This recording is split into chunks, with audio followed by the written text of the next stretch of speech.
So I think we're in live. So thank you everyone for joining this session. So I would like to thank the organizers to invite me as the session chair. So I'm Dawan Farid, currently working as a professor in the department. Bismillahirrahmanirrahim. Dear beloved moderators, Professor Dr. Dewan Farid, dear beloved participants from across the globe, Assalamu alaikum wa rahmatullah. Peace and blessing be upon you all, and very good afternoon or morning or evening or night. So in today's short session, I will be presenting for you the obstacles behind the implementation of outcome-based education in the developing countries. And this presentation is basically my own, based on my own experience, as I had been involved with different organizations in the last decades. So my journey started with the outcome-based education procedure in the year 2008, when I was in University Grants Commission of Bangladesh. Then I moved toward the Islamic University of Technology. There also I have, involved with the implementation of outcome-based education in the Department of Computer Science and Engineering. And then I moved toward Saudi Arabia, Islamic University of Medina. And here I was involved, directly 2 years in the complete implementation of the outcome-based education. And it is under the ABET platform. Then I moved toward the Brack University, where I had been working from the scratch for the implementation of OB curriculum in the Department of Computer Science and Engineering. And finally, I am now working with United International University for the implementation and other activities of outcome-based education. So the presentation is based on my own experience, and I have termed it in the developing country because most of the time I was involved in this procedure in the developing countries. So these are the short outlines of my presentation, the challenges or obstacles, how to overcome the challenges, and if we get some time, we will be showing some sort of demonstration. So I have selected some of the challenges like this.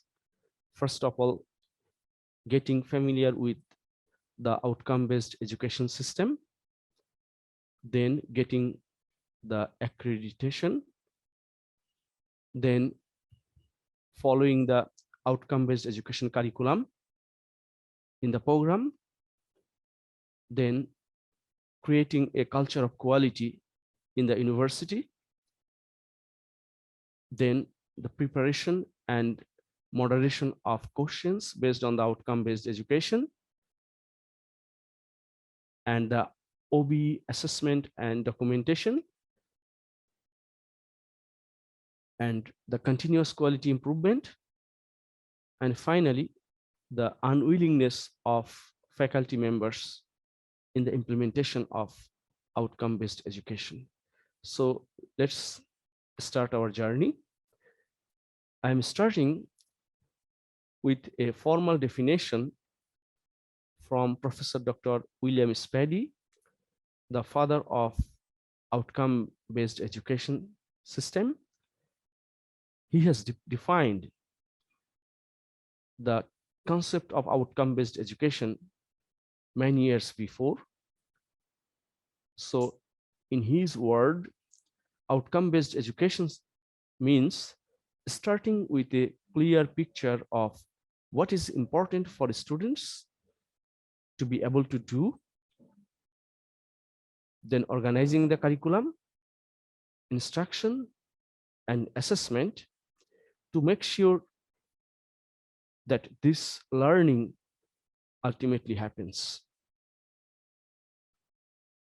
So OBE, actually it focuses on the student learning or the skill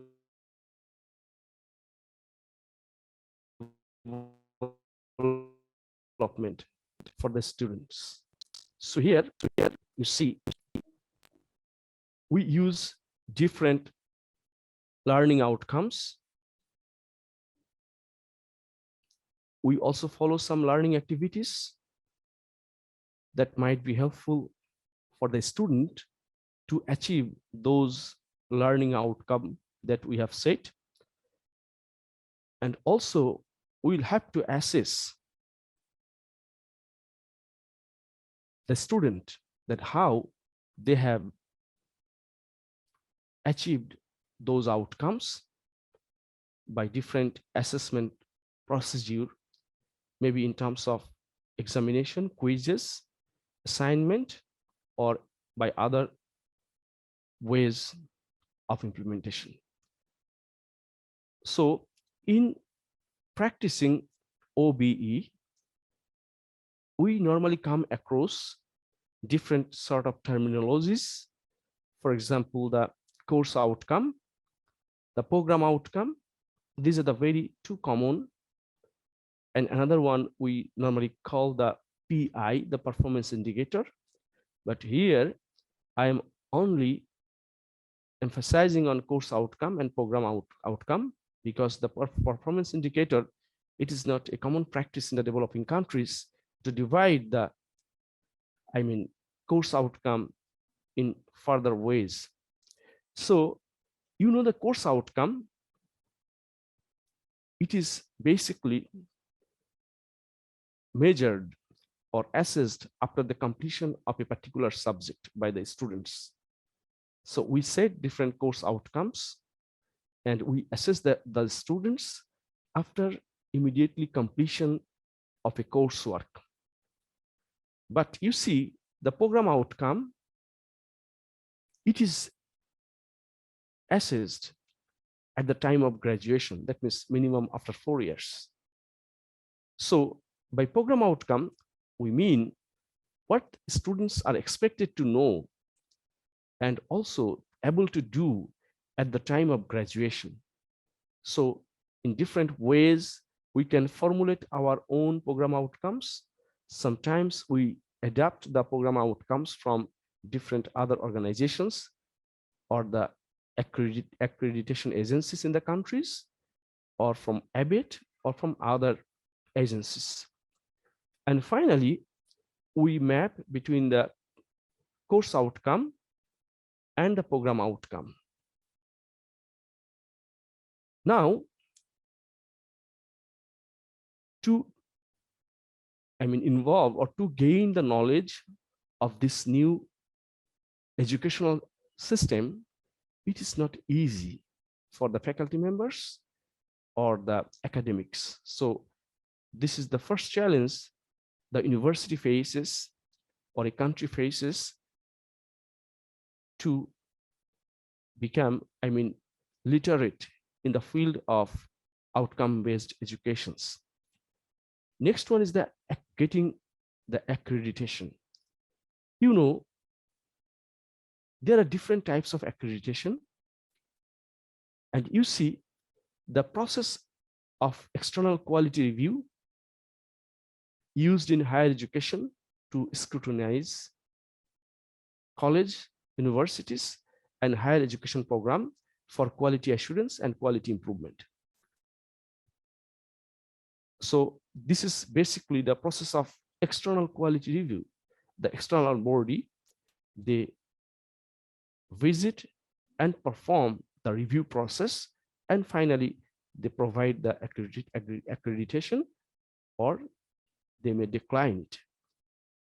Okay, now you see we have two types of academic accreditation. The first thing is institutional accreditation. That means it covers the whole university or whole institution. It is not only focusing the a particular academic program. So institutional accreditation, it is normally provided, for example, in Bangladesh, it is University Grants Commission. In other countries, we have University Grants Commission like institution, or the Higher Education Commission, or it is named in many different ways in the developing countries. So they normally qualifies the university wide. Okay. The next thing is the program accreditation. So it evaluates an individual program of study rather than the whole institution. So the program accreditation, it is program specific. Okay, now you see what are the ways of following the OBE curriculum. You see, just now we have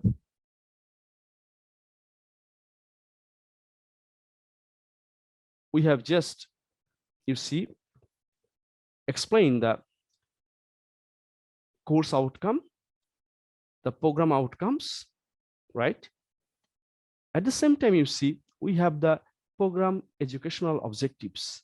So the course outcome, it has been assessed after the completion of a course. The program outcomes, it is assessed at the time of graduation of a particular students. But you see the program educational objectives, it is in the higher level of the ladder.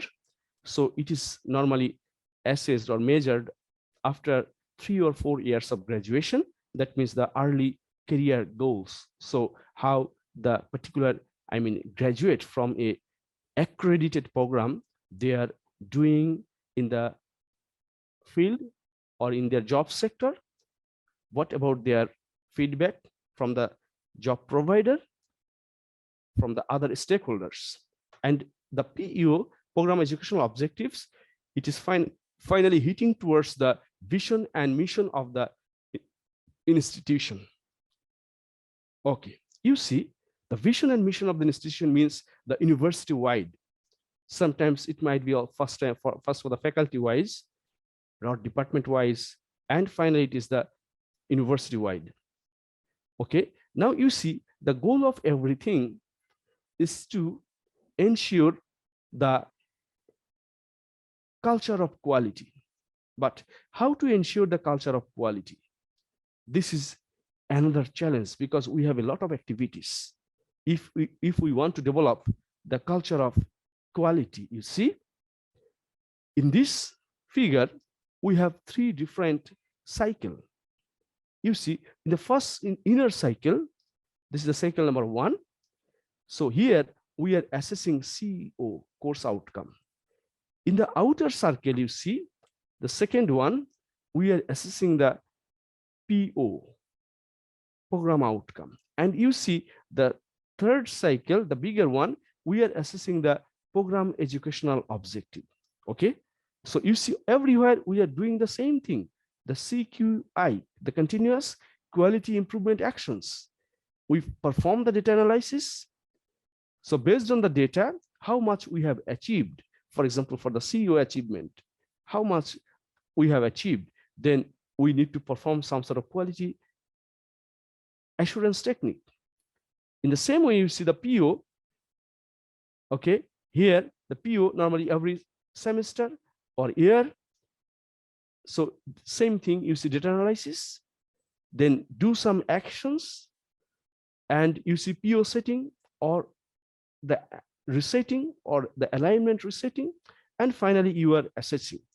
And in the latter one, the PEO, you see the same approach, but normally the bigger cycle, it has been performed in perhaps in 3 to 4 years duration, but the CO is semester wise, and the PO, it might be semester wise or year wise. So in this way, we need to ensure the culture of quality in the department for a particular program. So it is a very challenging task, because quality, it's some sort of race. we need to all the time, we need to strive hard to attain the better quality time to time. So we need to have a culture of quality. Now you see, another challenge is the outcome-based course outline. So at the beginning of every trimester, we need to set up a course outline, and we need to hand it over to our beloved students at the first week or very first day of the starting of the trimester. So it consists of different information. I will not be going details each of the field. Okay, so you see the course outcome is here, and you see the assessment method is here. Okay, so these are the new thing in the outcome-based education system. So this course outcome we need to define, and how we will assess the course outcomes, what are the different methods. We need to make sure that in the course outline it is available. And you see the course description also. Normally we follow the approved course syllabus, okay, that might be available in a website or the curriculum of the particular department. You see here we have defined the course outcomes for a particular course, for example, microprocessor. So we have multiple CEOs, the course outcome 1, 2, 3, 4, like this. And you see we have also the weekly coverage. What are the different topics we'll be covering in each and every week?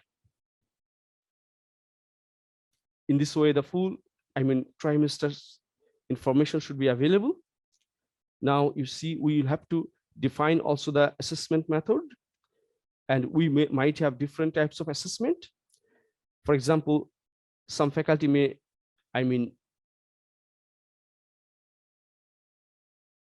choose the class participations also to make the student busy in the classroom environment. So the class participation, sometimes the homeworks or assignment, the quizzes, examinations, there might be some laboratory works or project. And finally, you see, we'll have to demonstrate the mapping between the different assessment method and the different course outcomes. For example, you see that for homework, we need to attain certain, course outcome, okay? So while setting up the homeworks or assignment, we must be concerned that the first assignment is based on CO2. So we must be mindful. So the second homework or assignment, it's based on the CO4. Okay. So if we want to take the quizzes, then we will also have to follow the, plan that we have set at the beginning of the trimester, because the students are also aware of that. The quizzes is based on CO1. So the quizzes 2 is based on CO3. In the same way, we'll have to map the other outcomes and assessments. Now you see the next challenge is, you see, the outcome-based education question preparation and moderation. So this is a very tedious job.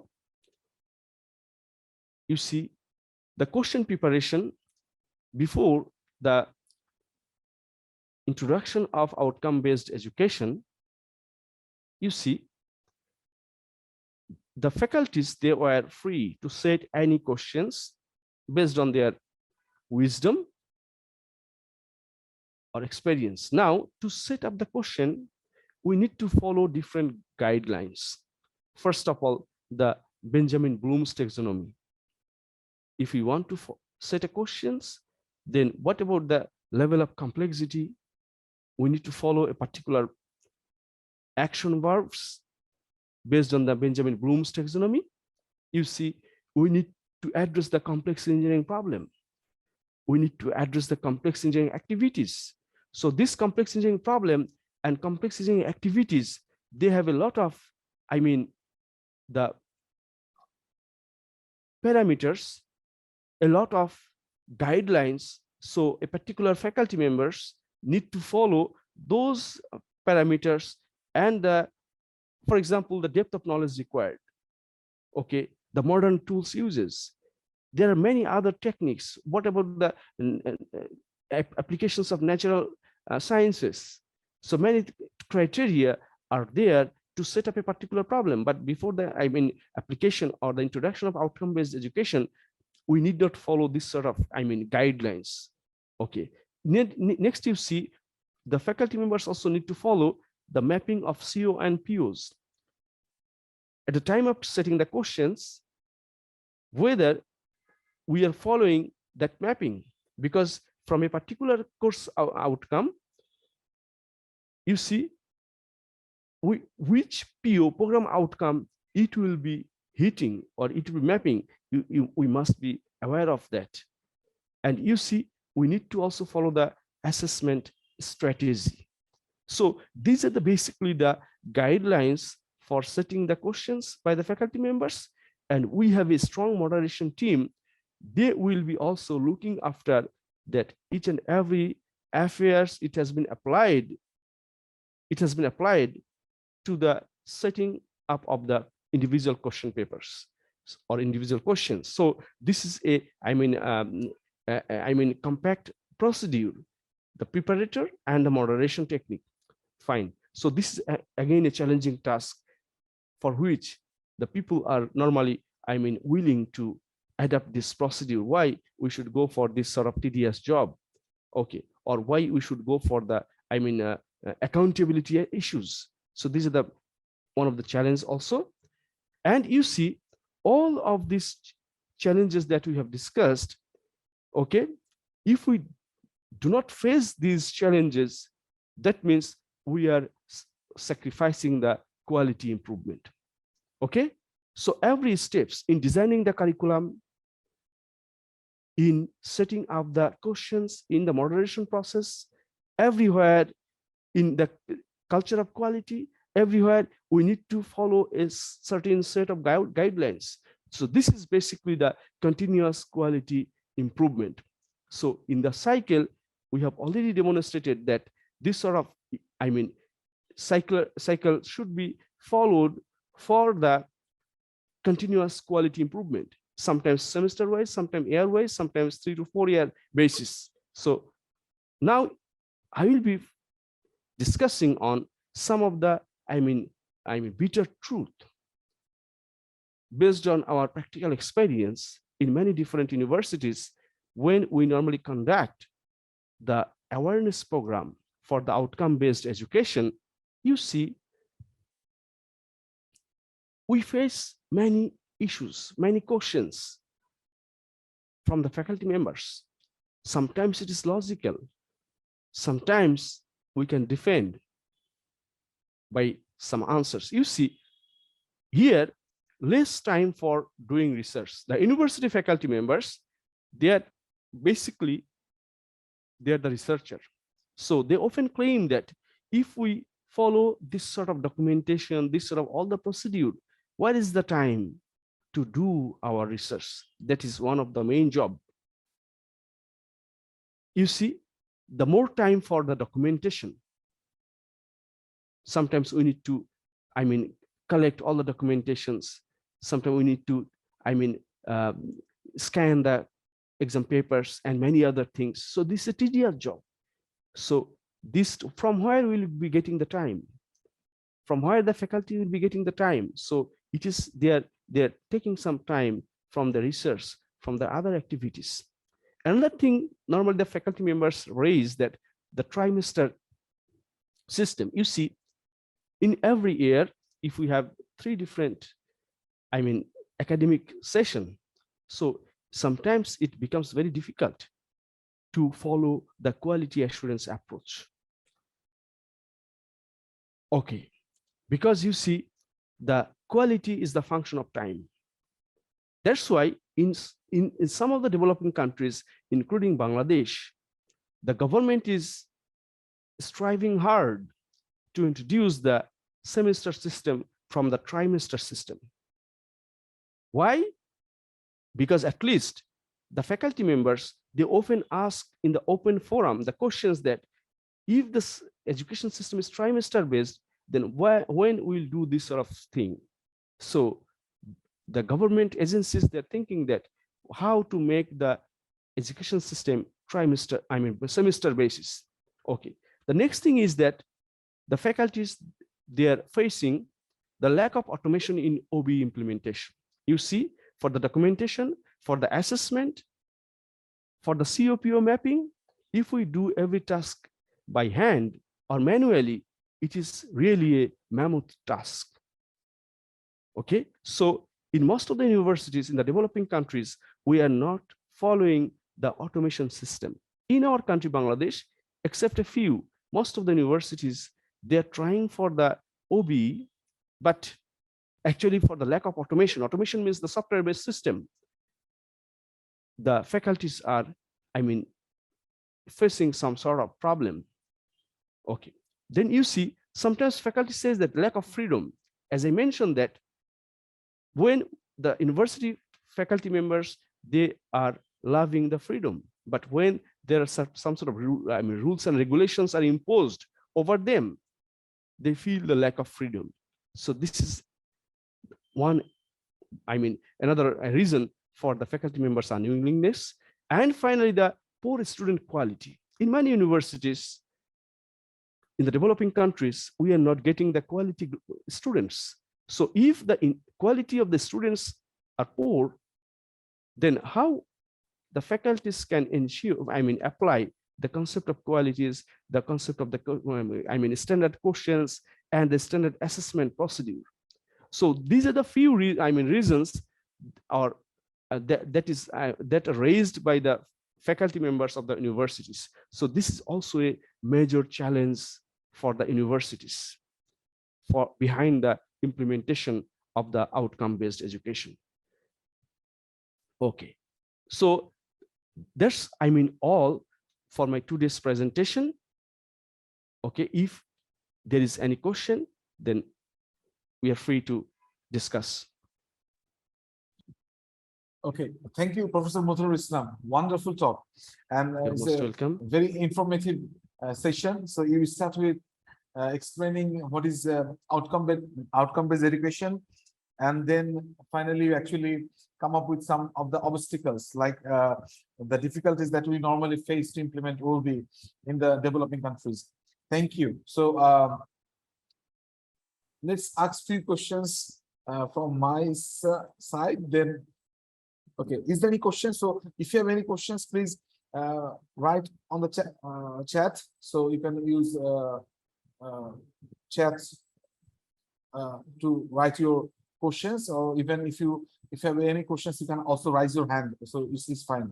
So within the time, let's ask few questions to Professor Motorul Islam. So you actually mentioned few of the difficulties, like most of the time the research, the university faculties, they are involved with their own research, and it's really difficult to manage extra time for these kind of extra documentations. And then you say, okay, there's a issues between trimester and semester systems. So there's a lack of automation and the student qualities. So what do you think? So, in our country, in Bangladesh, many of the private universities, actually, we are following OEBs, right? But I didn't see the public universities, they are not willing to follow these OEB systems. So what about your comments on that? Like, say, in private universities, normally we are, say, for example, mostly we are teaching faculties, right? And is it really difficult to manage all the time. But for public universities, I would not say they are more relaxed, but okay, in terms of their course load and other things, they are not like overloaded like us. So what is your opinion? So what is the main difficulties, or is there any cultural barrier, or is the problem of our mindset that we are not willing to implement this OOB system for the public universities in, say, for developing countries? Okay, thank you, Professor Dewan Muhammad Farid. You have raised fantastic issues. So you see, it is a common human nature that it is very difficult to change our position. So if we are accustomed, or if we are habituated in a particular system, we are definitely unwilling to change that. So outcome-based education system, as you know, it is a new educational paradigm, or there is a paradigm shift. So there is a common, negligence that why we'll be going for that. So there are many issues. So first of all, you see, the private universities and public university, based on my own experience, what I think that in public universities, the faculty members, they enjoy more freedom. Okay, so when I visit some public universities for some public talk, I used to tell them that freedom is not for, freedom is not eternal. We must have to achieve the freedom. So if we misuse the freedom, then again, it might be, snatched out. So you see, for public universities, so they have understood these issues. And nowadays, even in Bangladesh, many public universities, they are working hard for the implementation of outcome-based education. So there also, it's a good sign that in our country, a lot of public universities, at least they have started the culture of quality assurance, but they are facing a lot of challenges. It's true, but still they are trying. Okay, for private universities, you see, it is easier to impose government rules. So government agencies, they know it very well that it's easier to impose the rules in private universities. So they are imposing it. And we are also, you see, for the private universities, they are also working hard for the ranking process. Okay, but public universities, they are not trying heart and soul to achieve the ranking. So there are many issues also. Okay, and another thing, you see, there are some barriers from the student perspective also. In public university, it is not only the problem from the faculty perspective, from the student perspective also. They sometimes make some sort of movement and they stop the process, the examination system. Many other issues are there in public universities. So it is, the situation is different from the public university and private universities. Okay, altogether, if we summarize that, in our country, there is a revolution of the outcome-based education. In every universities, they are thinking, they are trying, and they have some of the universities, they have already implemented, because it is the government, mandatory issues. So hopefully, near future, all of the universities, they will be, adapting this new educational system. Next, the point is, you see, for the research issues, it is true that the faculty members, they often claim that it is OB is taking much time. Okay, but at the same time, you see, if you think about the developed countries where the faculty members work very, very hard, they are achieving many things. But you see, in the developing countries, it's not happening, because if the faculties, they are good at OB, they are good practicing OB, you see, in most of the cases, they are also producing quality papers, they are also doing quality research. So this is actually time management, how we will be managing our own time. Okay, so that's my response to you for the questions. Okay, thank you, Professor Motorul Islam. So this question to you. So the course outcome is set by the faculty, right? And the program outcome is also set by the institute or the department. So who actually monitor this PO and COs, like, or you say, talk about the solving the complex engineering problem. So who is the actual body to actually monitor for a has, say, for the universities or higher education institutes, actually they are producing the quality graduates, like, okay, so say, for example, in our country, in Bangladesh, is it like University Grant Commission or the BET, like Bangladesh Technical Accreditation? There's an accreditation board, right? BET is known as BET.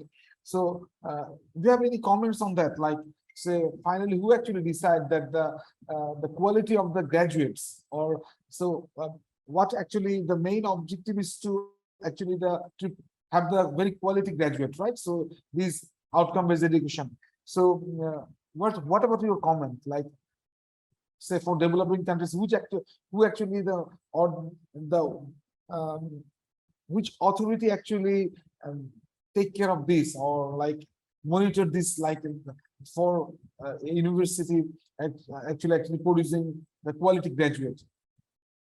Okay, thank you, Professor Dewan Mohammad Farid. It's again another very important issues. I mean, that we must discuss.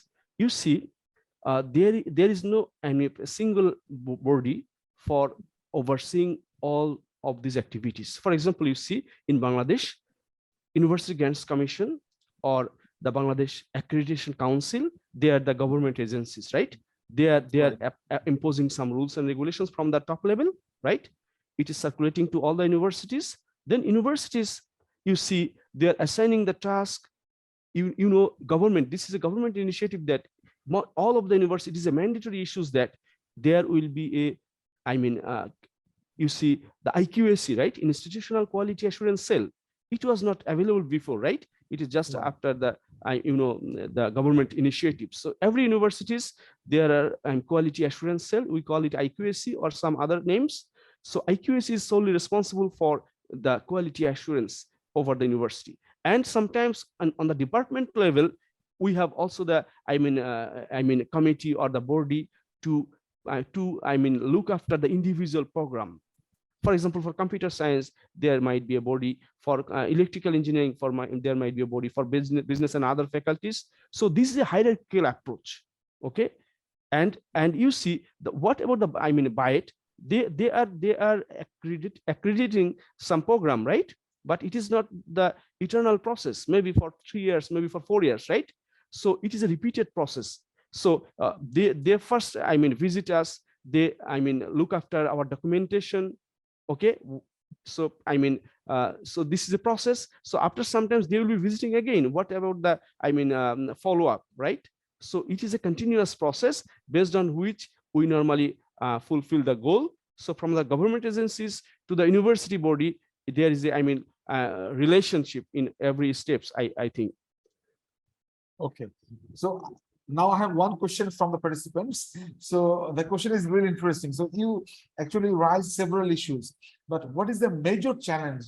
What do you think the major challenge to implement OB in private universities, or OB-based curriculum for private universities? Okay, you see,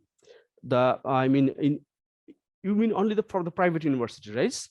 Right. So the question came like the major challenges in implementing outcome-based education curriculum for private universities.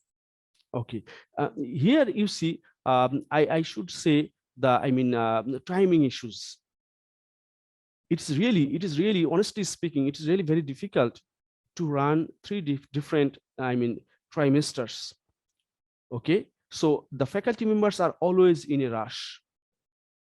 Okay, so government has rightly understood these issues. That's why they are imposing the semester-based system. Okay, although there are some many issues are there because government are not funding the private universities. Okay, so if the government fund private university as they fund the public universities, then it might be sometimes easier for the private universities. But still, you see the private universities, the bodies, they are also thinking of the semester-based system. Okay, so I think this is one of the major issues.